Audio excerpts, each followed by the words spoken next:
늘 하나님의 주시는 은혜로 살아갑니다. 7월 한 달을 그렇게 살았듯이 8월의 첫 번째 날을 맞이하는 우리 가족들에게도 하나님의 도우신 은혜가 넘치게 되시기를 바라고요. 이달 베풀어 주신 은혜를 세상에 간증할 수 있는 행복한 인생들 모두가 되시기를 간절히 바랍니다. 기도하겠습니다. 하나님, 새 달을 맞았습니다. 치열하게 여름의 땡볕을 버텨낸 곡식들이 가을에 아름답게 결실하여 기쁨의 추수가 되어지듯이 하나님, 우리가 치열한 인생을 살아갑니다만 그러나 이 8월에 그 더위를 견뎌내는 식물들처럼 하나님과 고난을 잘 견뎌내고 그 상황, 그 어려움들 모두 다 잘 관철하고 또 관통하여서 하나님의 영광을 드러낼 수 있는 복된 영그러진 인생들이 되어지게 주님 축복하여 주옵소서. 오늘 첫날을 시작하는데 이달 하루하루 하나님이 주신 은혜로 차곡차곡 담아내는 복되고 즐겁고 하나님 앞에 영광을 돌리는 거룩한 인생이 되게 하여 주옵소서. 예수님의 이름으로 간절히 기도하옵나이다. 아멘. 찬송 한 장 부를까요? 266장입니다. 주의 피로 이룬 샘물 266장 함께 찬송합니다.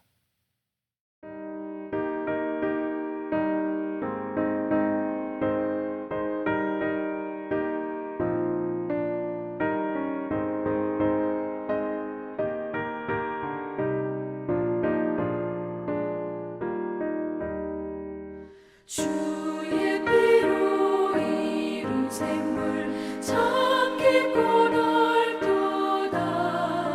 구원하는 그 신능력 다 찬송할지라.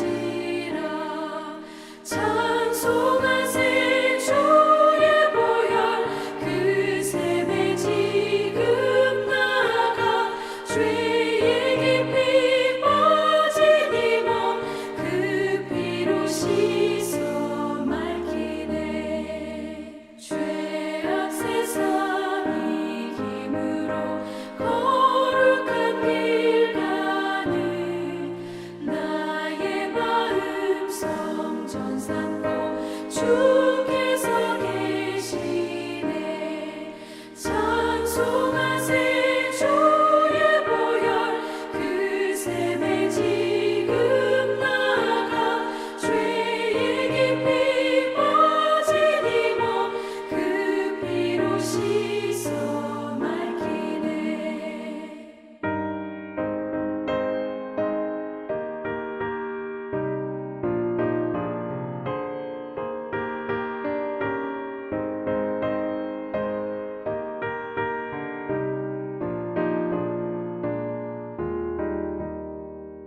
주 예수를 깊이 아는 놀라운 그 은혜, 하늘나라 즐거움이 매일 새롭도다. 찬송하세 주의 보혈 그 샘에 지금 나가 죄의 깊이 빠진 이 몸 그 피로 씻어 맑히네.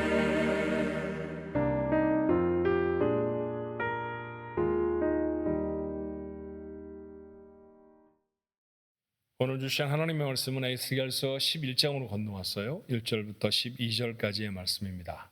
에스겔서 11장 1절로 12절의 말씀, 우리 한 목소리로 같이 읽을까요?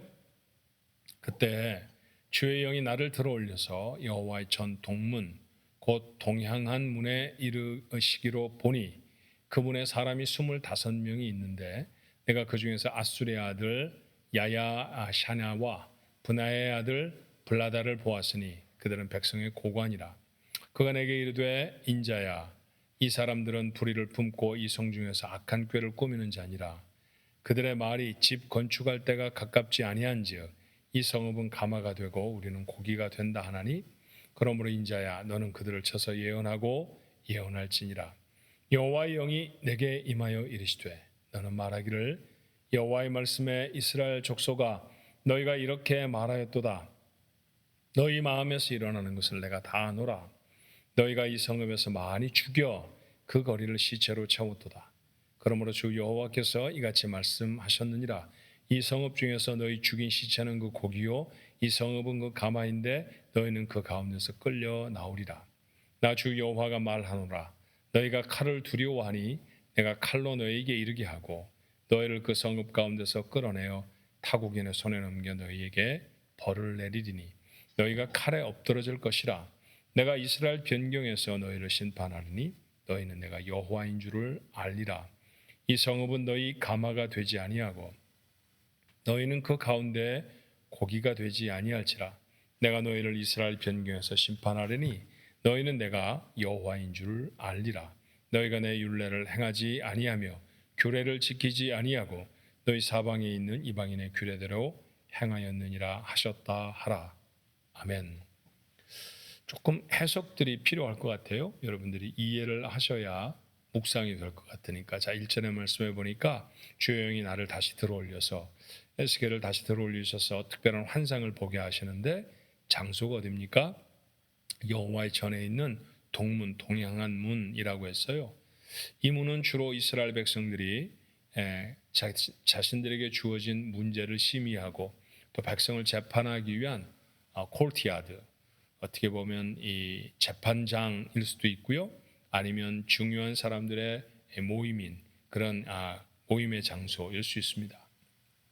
내각 회의실 뭐 그런 정도가 요즘 말하면 적용이 될 수 있는 말 같아요. 근데 그 문에 사람 25명이 있다고 했습니다.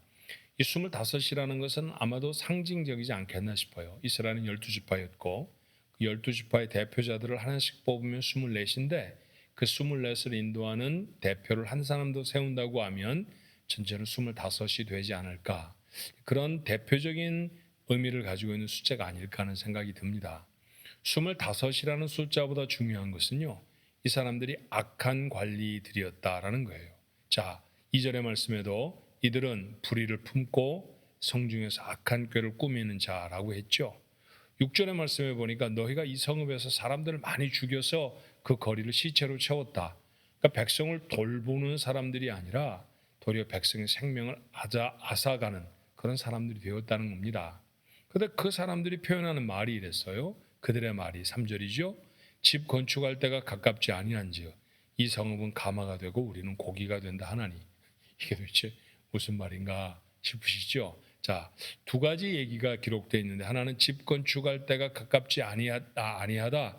지금 집 지을 때가 아니야. 그렇게 말했다는 거죠. 이건 무슨 말씀이냐 하면요. 이스라엘 백성들에게 다가온 이런 멸망의 시간을 예고한 예언자는 에스겔만은 아니었죠. 예레미야도 그랬죠. 예레미야는 구체적으로 시간까지 그들에게 예언을 합니다. 너희가 지금 바벨론이 쳐들어오면 바벨론에 잡혀가라. 바벨론은 이길 수 없어. 그건 하나님의 뜻이기 때문이야. 뭐 그렇게 말씀하시기도 했는데 근데 이스라엘 백성들이 말을 듣지 않고 바벨론과 대적해 싸우려고 하다 도리어 사람들이 많이 죽기도 했습니다. 그렇게 잡혀가서 그곳에서 70년 포로 생활을 하면 돌아올 거야. 이런 예언을 했습니다. 그러니까 70년 동안 포로 생활을 해야 되니까 내일 갈까 내년이면 갈까 그렇게 생각하지 말라는 거죠. 70년이 차야 돌아온다는 얘기예요. 그럼 여러분 70년 동안 살아야 하니까 어떻게 해야 될까요? 집을 지어야 되지 않겠습니까? 그래서 예레미야는 말하기를 너희가 바벨론에 잡혀가면 그곳에서 집 짓고 70년 동안 그냥 살아. 그렇게 하나님을 의지하면서 살다 보면 날짜가 지나가서 하나님의 진노가 누그러뜨려졌을 때 너희들을 다시 돌려보내 주실 거야. 이렇게 예언했다는 거죠. 그 예언의 말씀을 이스라엘의 고관들이 압니다. 근데 뭐라고 말하는 거예요? 아니야. 지금 집 지을 때가 아니야. 그러니까 지금 제가 드리는 말씀을 해석해서 설명하면 뭡니까? 아니야. 지금은 하나님이 원래 심판하실 때가 아니라고 그런 말입니다. 심판이 목전에 있는데도 그 심판을 우습고 가볍게 여겼다는 거예요. 자, 두 번째 얘기는 이 성읍은 가마가 되고 우리는 고기가 된다 이런 말인데 가마는 우리가 잘 아는 대로 음식을 조리하는 큰 그릇이죠. 고기는 그 안에 들어있는 고기예요. 근데 이 그릇이 부실하면 그 안에 있는 고기가 그릇 바깥으로 튀어나와서 불에 타거나 그렇게 되겠죠. 그런데 그릇 안에 담겨져 있는 고기와 같이 우리가 지금 예루살렘에 있는 거잖아. 예루살렘은 하나님의 도성이라고. 그러니까 이 하나님의 도성은 우리한테 마치 견고한 그릇처럼 우리를 보호해 주실 것이고, 우리는 그 가운데 고기, 가장 중요한 식재료처럼 그렇게 보호받을 거야. 우리는 무슨 일이 있어도 망하지 않아. 그런 말입니다.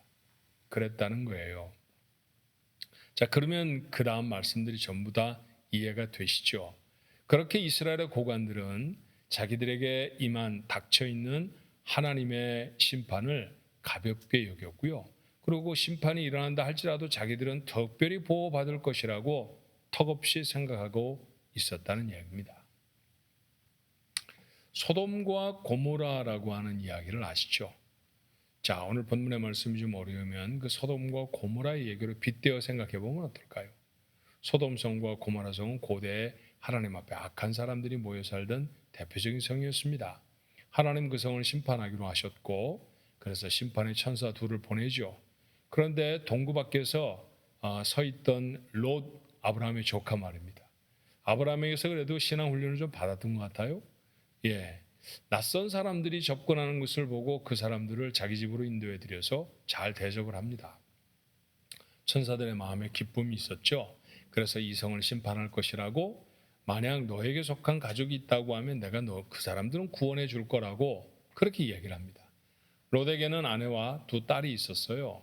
그 두 딸들은 다 결혼을 약속한 사람들이 있었습니다. 롯의 마음에 언뜻 들었던 사람들이 누구였을까요? 아내와 딸 둘은 물론 구해야 되겠고요. 그리고 딸들과 결혼하기로 약속한 예비 사위들을 구해내고 싶었습니다.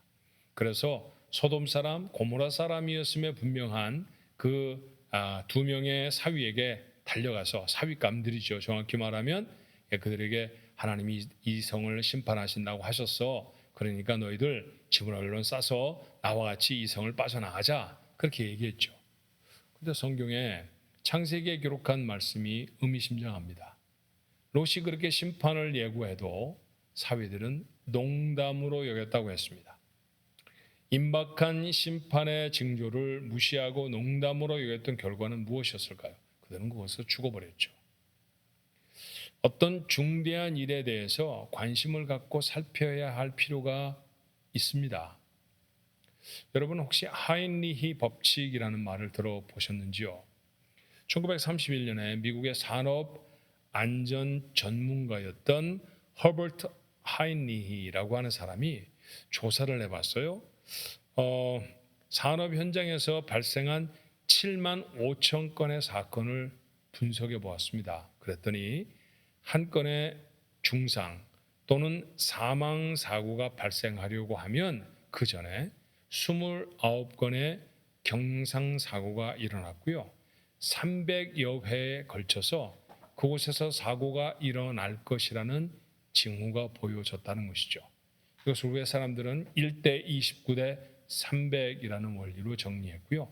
그 원리를 오늘날에도 사람들은 하인리히 법칙이라고 부릅니다.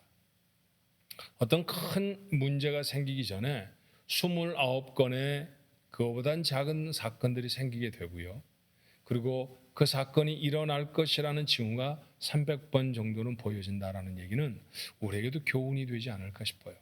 하나님의 백성들, 특별히 그들을 살도록 그들을 안전하게 인도하고 보호해 주어야 하는 지도자들은 징벌의 징후를 가볍게 여겼습니다. 왜 징조가 없었겠어요? 적군들이 쳐들어오고 말씀드렸던 것처럼 바벨론이 한 번 쳐들어와서 이스라엘이 망해버린 건 아닙니다. 세 차례나 그랬잖아요. 그렇죠? 기원전 605년에서부터 시작된 그 침공을 만약 첫 번 침공 때 정신 차리고 하나님께로 돌아왔다고 하면 그 나라는 그렇게 멸망하지 않았을 수 있죠. 또 그러지 않았습니다. 바벨론이 침공해 오니까 아수르하고 손을 잡을까? 애굽의 도움을 받으면 어떨까라고 하는 생각이 저들의 마음을 지배하고 있었죠. 무엇 때문에 징벌을 받는지 몰랐어요.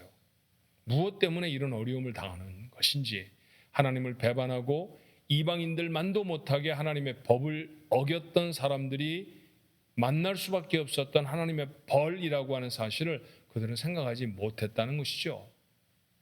여러분, 그것을 깨닫지 못한 결과는 모두가 다 멸망하는 것 아니었습니까?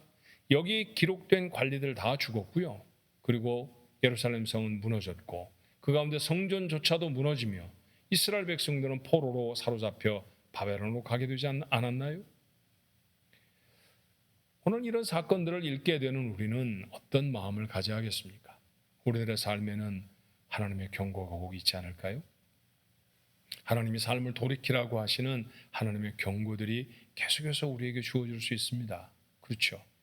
날이 차가운데 옷을 가볍게 입고 나가서 감기에 걸렸던 경험이 있다고 하십시다. 그러면 다시 기온이 떨어질 때 밖에 나가야 할 일이 있다고 하면 어떻게 나가야 하는 게 맞을까요? 옷을 좀 두텁게 입는 게 맞죠. 체온을 보존하도록 주의를 기울이는 게 맞습니다. 그런데 이전처럼 가볍게 입고 나가거나 아니면 그때보다 더 가벼운 모습으로 나간다고 하면 다시 감기가 걸리지 않을까요? 감기가 반복되면 폐렴이 될 수도 있고요. 더 중한 병이 될 수도 있지 않았겠습니까? 우리는 자연 속에 살면서 이런 법칙이 우리에게 있다는 사실을 압니다. 그런데 영적으로는 왜 이런 일들을 깨닫지 못하는 것일까요? 어떤 이들이 문제를 만났을 때 마음이 하나님 앞에 순전해져서 자신들이 잘못한 것들을 간절히 회개하는 그런 모습들을 종종 봅니다. 그런데 그 병이나 그 가난이나 그 갈등이나 이런 문제가 지나쳐 가고 나면요, 마치 아무 일도 생기지 않았던 것처럼 원상태로 돌아가 버리는 경우를 너무 많이 보게 돼요. 심지어는 정말 저 사람들은 하나님 앞에 이런 기회를 통해 회개했으면 좋겠다라고 생각하는데 본인들은 전혀 깨닫지 못한 채 그렇게 하나님 앞에 서 있는 경우도 있습니다. 그러지 않아야죠. 그러다가 멸망받았던 이스라엘의 이야기를 읽고 있죠. 하나님이 우리에게 하시는 말씀은 뭘까요? 세상의 이야기들은 우리가 귀에 정말 잘 담습니다. 미국의 관세가 어떻게 올랐고 그렇게 세금이 올려지면 미국에서 사용하는 물건들의 물건값이 오를 것이며, 여러분 이런 거 잘 아시잖아요. 대학에서 경제학을 공부하지 않았다 할지라도 세상에 도란 경제적인 징후들을 압니다. 어디에 집을 사면 돈이 좀 더 될 것이고 어떤 종류의 주식을 사면 우리가 부를 이룰 것이다. 여러분 아예 그런 생각도 하지 말고 듣지도 말고 살자, 이런 말씀을 드리는 건 아닙니다. 세상을 사는 지혜일 수 있죠. 그런데 그것보다는 더 민감하게 들을 음성이 있다는 것을 놓치지 않아야 합니다. 무엇인가요? 하나님의 메시지입니다. 하나님이 오늘 내게 사건과 사람과 상황을 통해 하시는 말씀은 뭘까요? 오늘 하나님의 말씀을 통해서 우리에게 주시는 교훈들은 어떤 것일까요? 우리의 삶에 혹 300번의 징조들을 지나쳐 버리는 건 아닐까요? 일어났던 29번의 여러 가지 사건들을 가볍게 여기는 것은 아니겠습니까? 무엇보다도 하나님의 말씀을 들어야 할 것입니다. 하나님의 말씀에 예민한 오늘 하루가 되십시오. 뿐만 아니라 그렇게 해서 여러분의 삶에 무엇인가 하나님이 주시는 깨우침이 있다고 하면 맞아요. 그 자리에서 돌아서는 것입니다. 8월이니까 올해 말에 하겠습니다. 아니에요. 그렇지 않습니다. 제가 기도가 많이 부족했네요. 제가 하나님 앞에 헌신이 부족했습니다. 하나님, 제가 너무 많이 걱정하며 살아요. 그러면 깨달은 그 시간에 멈추는 거예요. 그게 가장 지혜로운 모습이고요. 그것이 바로 재앙을 면할 길입니다. 하나님이 하시는 말씀이 여러분에게 들려줄 수 있는 하루, 그리고 들려진 말씀에 순종할 수 있는 거룩한 결단이 있는 하루, 여러분에게 선물로 주신 오늘 하루가 되기를 주님의 이름으로 축원합니다. 기도하겠습니다. 하나님, 지혜롭게 하옵소서. 허락하신 많은 상황들, 만나지는 사람들, 저희들이 고통스럽게 생각하거나 아니면 조금은 가볍게 생각하는 사건들, 그곳에 혹시 담겨있는 하나님의 메시지는 없습니까?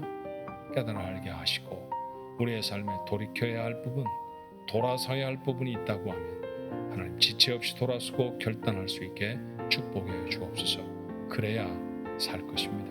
그래야 축복을 담은 하나님의 거룩한 백성으로 살 것입니다. 그 삶을 놓치지 아니하는 지혜로운 우리 가족들 모두가 되도록 인도해 주옵소서. 예수님의 이름으로 기도하옵나이다. 아멘.